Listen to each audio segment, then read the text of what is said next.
ಅತಿ ಕಡಿಮೆ ಅವಧಿಯಲ್ಲಿ ಹೆಚ್ಚು ಅನುದಾನ ತಂದು ನೆಲಮಂಗಲ ವಿಧಾನಸಭಾ ಕ್ಷೇತ್ರವನ್ನು ಅಭಿವೃದ್ಧಿಪಡಿಸುತ್ತಿರುವ ಕೀರ್ತಿ ನೆಲಮಂಗಲ ಶಾಸಕರಿಗೆ ಸಲ್ಲುತ್ತದೆ.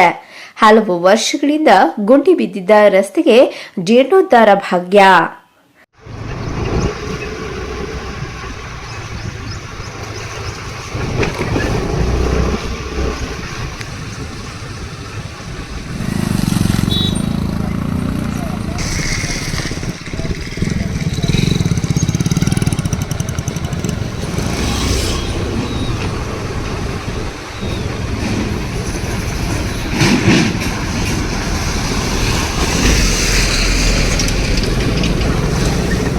ಬೆಂಗಳೂರು ಹೊರವಲಯ ನೆಲಮಂಗಲ ತಾಲೂಕಿನ ಬೂದಿಹಾಳ್ ಗ್ರಾಮ ಪಂಚಾಯಿತಿ ವ್ಯಾಪ್ತಿಯ ತೊಣಚಿನಕುಪ್ಪೆಯಿಂದ ಗೆದಲಹಳ್ಳಿ ಗ್ರಾಮದಲ್ಲಿ 3 ಕೋಟಿ ಅನುದಾನದಲ್ಲಿ ರಸ್ತೆ ಅಭಿವೃದ್ಧಿ ಕಾಮಗಾರಿಗೆ ನೆಲಮಂಗಲ ಶಾಸಕರಾದ ಎನ್ ಶ್ರೀನಿವಾಸ್, ಬೂದಿಹಾಳ್ ಗ್ರಾಮ ಪಂಚಾಯಿತಿ ಅಧ್ಯಕ್ಷರಾದ ಶೈಲಜಾ ರಾಮಕೃಷ್ಣ ಮತ್ತು ಗಣ್ಯ ವ್ಯಕ್ತಿಗಳು ಸೇರಿ ಗುದ್ದಲಿ ಪೂಜೆ ಮಾಡಿದರು. ನಂತರ ಬೂದಿಹಾಳ್ ಗ್ರಾಮ ಪಂಚಾಯಿತಿ ಅಧ್ಯಕ್ಷರು, ಸದಸ್ಯರು ಮತ್ತು ಗ್ರಾಮಸ್ಥರಿಂದ ಶಾಸಕರಾದ ಎನ್ ಶ್ರೀನಿವಾಸ್ಗೆ ಸನ್ಮಾನ ಮಾಡಲಾಯಿತು.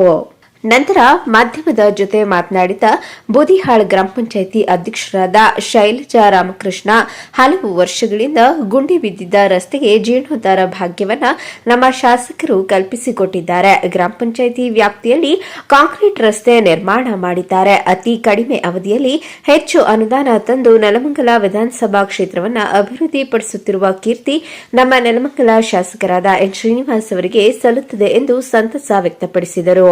ಹೌದು, ಇವತ್ತು ನಮ್ಮ ನೆಲಮಂಗಲ ತಾಲೂಕಿನ ನಮ್ಮ ಶಾಸಕರಾದ ಎನ್ ಶ್ರೀನಿವಾಸ್ ಅವರು ಇವತ್ತು ಬೂದಿಹಾಳ್ ಗ್ರಾಮ ಪಂಚಾಯಿತಿ ವ್ಯಾಪ್ತಿಯ ತೊಣಚಿನಕುಪ್ಪೆ ಗ್ರಾಮದಲ್ಲಿ ಗೆದಲಹಳ್ಳಿ ರಸ್ತೆ 3 ಕೋಟಿ ಅನುದಾನನ ಕೊಟ್ಟು ಇವತ್ತು ಶಾಸಕರು ಗುದ್ದಲಿ ಪೂಜೆ ನೆರವೇರಿಸಿದ್ದಾರೆ.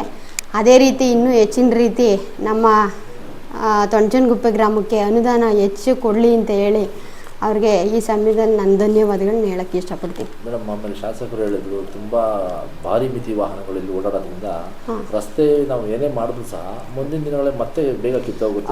ಹೌದು ಸರ್, ಅಲ್ಲಿ ಕಾರ್ಖಾನೆಗಳು ಮತ್ತು ಗೋಡನ್ಗಳು ಜಾಸ್ತಿ ಇದೆ. ಹಂಗಾಗಿ ಅದು ತುಂಬ ಅತಿ ಇದರಲ್ಲಿ ಜಾಸ್ತಿ ಗೇಜಲ್ಲಿ ರೋಡ್ ವ್ಯವಸ್ಥೆ ಮಾಡಬೇಕಾಗತ್ತೆ. ಹಂಗಾಗಿ ಶಾಸಕರು ಪಾಪ ಅವರು ಹೇಳಿದ್ರು, ಹೀಗೆ ನಮ್ಮ ಗೋಡನ್ಗಳಿಗೆಲ್ಲ ಒಂದು ನೋಟಿಸ್ ಜಾರಿ ಮಾಡಿ ಅಂತ ಹೇಳಿದ್ದಾರೆ. ಆ ಮುಖಾಂತರ ಏನು ಇದೆ ಅದನ್ನು ಮುಂದುವರಿಸ್ತೀವಿ. ನಂತರ ಮಾಧ್ಯಮದ ಜೊತೆ ಮಾತನಾಡಿದ ಬೂದಿಹಾಳ್ ಗ್ರಾಮ ಪಂಚಾಯಿತಿ ಸದಸ್ಯರಾದ ಮಂಜುನಾಥ್, ಬಹು ವರ್ಷಗಳಿಂದ ಗುಂಡಿ ರಸ್ತೆಯಾಗಿದ್ದ ತೊಣಚಿನಕೊಪ್ಪೆ ಗೆದಲಹಳ್ಳಿ ರಸ್ತೆಯನ್ನ ಶಾಸಕರಾದ ಎನ್ ಶ್ರೀನಿವಾಸ್ ಅವರು ಅನುದಾನ ತಂದು ಅಭಿವೃದ್ಧಿಗೆ ಚಾಲನೆ ನೀಡಿದ್ದಾರೆ. ನನ್ನ ರಾಜಕೀಯ ಜೀವನದಲ್ಲಿ ಕಡಿಮೆ ಅವಧಿಯಲ್ಲಿ ಹೆಚ್ಚು ಅನುದಾನ ತಂದ ಏಕೈಕ ಶಾಸಕರು ಇವರಾಗಿದ್ದಾರೆ. ನಮ್ಮ ಶಾಸಕರಿಗೆ ಬೂದಿಹಾಳ್ ತವರು ಮನೆ ಇದ್ದ ಹಾಗೆ ಎಂದು ಸಂತಸ ವ್ಯಕ್ತಪಡಿಸಿದರು. ಮೊದಲಿಗೆ ನಮ್ಮ ಎನ್ ಶ್ರೀನಿವಾಸ್ ಅವರಿಗೆ ತುಂಬ ಧನ್ಯವಾದಗಳು. ಕಾರಣ ಏನಂದರೆ, ತುಂಬ ನೆಲೆಗುಂದಿಗೆ ಬಿದ್ದಿತ್ತು. ತೊಣಚಿನಕುಪ್ಪೆ ಗೆದಲಹಳ್ಳಿ ಮುಖ್ಯ ರಸ್ತೆ ತುಂಬ ಹಾಳಾಗಿತ್ತು. ರಸ್ತೆ ಗುಂಡಿ ಬಿದ್ದು ತುಂಬ ಹಾಳಾಗಿತ್ತು. ತುಂಬ ದಿನಗಳಿಂದ ಕನಸಿದು.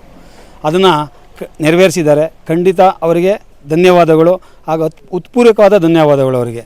ಮತ್ತು ಇದನ್ನು ತೊಣಚಿನಕುಪ್ಪೆ ಮುಖ್ಯ ರಸ್ತೆಯಿಂದ ಮೊದಲಕೋಟೆವರೆಗೂ 3 ಕೋಟಿ ಅನುದಾನನ ಬಿಡುಗಡೆ ಮಾಡಿದ್ದಾರೆ. ಇದು ಒಂದು 300ರಿಂದ 400 ಮೀಟ್ರು ಕಾಂಕ್ರೀಟ್ ರಸ್ತೆ, ಮಿಕ್ಕಿದ್ದು ಟಾರ್ ರಸ್ತೆ ಮಾಡ್ತಾ ಇದ್ದಾರೆ. ಡ್ರೈನೇಜು ಇನ್ಕ್ಲೂಡಿಂಗ್ ಡ್ರೈನೇಜ್ ಸೇರಿಸಿ ಮಾಡಿಸ್ತಾ ಇದ್ದಾರೆ. ಅದಕ್ಕೆ ಅವರಿಗೆ ತುಂಬ ಧನ್ಯವಾದಗಳು. ಹಾಗೆ ನಮ್ಮ ಎಲ್ಲ ಕಾಂಗ್ರೆಸ್ ಮುಖಂಡರಿಗೂ ಹಾಗೂ ಕಾಂಗ್ರೆಸ್ ಕಾರ್ಯಕರ್ತರಿಗೂ ಮತ್ತು ಊರಿನ ಗ್ರಾಮಸ್ಥರಿಗೂ, ಮೊದಲಿಗೆ ಊರಿನ ಗ್ರಾಮಸ್ಥರಿಗೂ ಇದು ಧನ್ಯವಾದಗಳು. ನಮಗೆ ಇದನ್ನು ನಾವು ಪ್ರತಿ ದಿನವೂ ನಾವು ನೆನೆಸ್ಕೊಬೇಕು. ಯಾರನ್ನ ಎನ್ ಶ್ರೀನಿವಾಸ್ ಅವ್ರನ್ನ ನಾವು ನೆನೆಸ್ಕೊಬೇಕು. ಯಾಕೆಂದರೆ ಅವರು ತುಂಬ ಕೆಲಸ ಮಾಡ್ತಾಯಿದ್ದಾರೆ. ನಮ್ಮ ಹಳ್ಳಿಗೆ ಆಲ್ರೆಡಿ ಇದೊಂದು 3 ಕೋಟಿ ಹಾಕಿದ್ದಾರೆ. ಮತ್ತು ಊರೊಳಗಡೆ ಇನ್ನು 1 ಕೋಟಿ ಹಾಕ್ತೀನಿ ಅಂತ ಆಶ್ವಾಸನೆ ಕೊಟ್ಟಿದ್ದಾರೆ. 100% ಅವ್ರು ಇನ್ನು 15 ಸಲ ಪೂಜೆ ಮಾಡ್ತೀನಿ ಅಂತ ಹೇಳಿದ್ದಾರೆ. ಮತ್ತು ನಮ್ಮ ಗ್ರಾಮ ಪಂಚಾಯತಿ ವ್ಯಾಪ್ತಿಲಂತೂ ಹೇಳತ್ತಿರೋದು, ಅವ್ರು MLA ಆಗೋಕ್ಕಿಂತ ಮುಂಚೆನೇ 3 ಕೋಟಿ ಹಾಕಿದರು. ಈಗಲೂ ಸಹ ಅವರು ನಿರಂತರ ಶ್ರಮ, ನಮಗೆ ಅವ್ರ ಜೊತೆ ನಾವು ನಿರಂತರವಾಗಿ ಇರ್ತೀವಿ ಅಂತ ಇವತ್ತು ನಿಮ್ಮ ಹಳ್ಳಿ ನಾನು ಹೇಳ್ತಾ ಇದ್ದೀನಿ. ಮೊಹಮ್ಮದ್ ಅಲೀಂ, ಚಾಮುಂಡಿ ನ್ಯೂಸ್, ನೆಲಮಂಗಲ.